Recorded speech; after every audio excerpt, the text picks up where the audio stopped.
when I was 13, I was like, I completely changed her world around. I thought that this would be my life. This uncomfortable feeling and this hiding and this, like, the staring from other people would continue forever.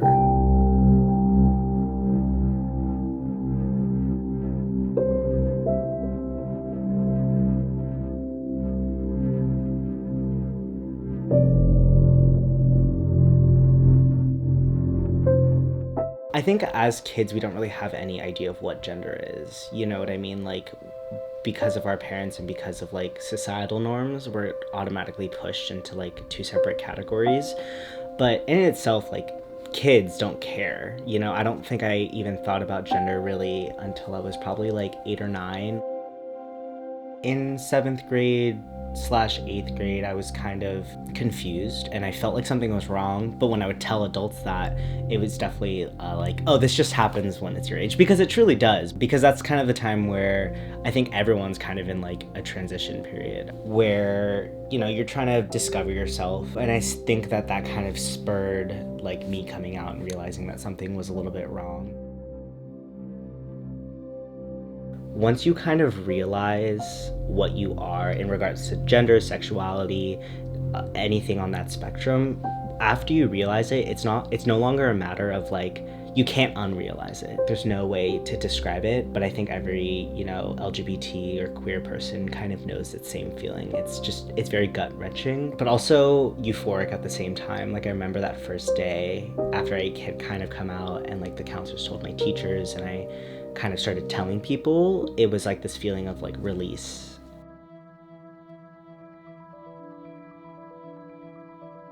I kind of knew that my family, especially on my mom's side, would have some trouble adjusting to it because, I mean, I don't know if this is like, it's just definitely not a bad thing, but they loved me a lot, you know? But I think they were also very attached to my gender because my mom had this idea of I would grow up and to be this person and to do these things. And so when I came out at 13 and I was like, actually, I'm a boy, she was like, what?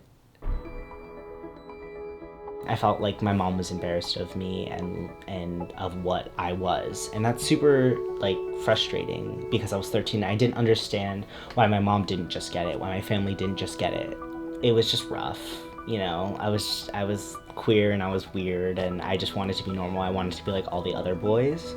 And as I entered high school, I kind of came in with that mentality. I stopped doing drama. I didn't do the musical, which was a shock to my family, and they were super bummed out about it. But I was like, no, like, people like me don't belong in theater. Like, that was my biggest thing. Sophomore year, I knew that I wanted to do the musical because I saw all the things that I was missing out on. So I auditioned for the musical, I got in.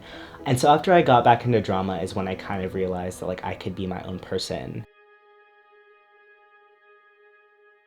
As soon as I started testosterone, I felt truly affirmed in my own gender, and I felt like I could stop putting on this mask. It was game changing. I was a very irritable person before, and as soon as I started testosterone, I just became a lot more relaxed, a lot more comfortable. I stopped having as many problems with like family and my mom, which was really good. In April, I got top surgery, which was really cool because I was binding my chest. So I was having a lot of chest pains and dealing with a lot of like top dysphoria. So after I got top surgery, I was like, I'm ready to take this on. After I fully recovered, I lost quite a bit of weight.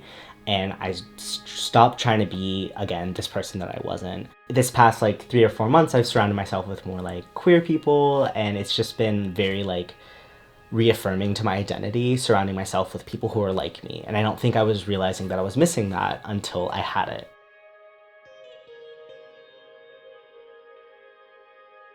I feel weird talking about it because it's like, I'm fine. You know, I'm okay. But I was definitely in that place at one point when I first came out.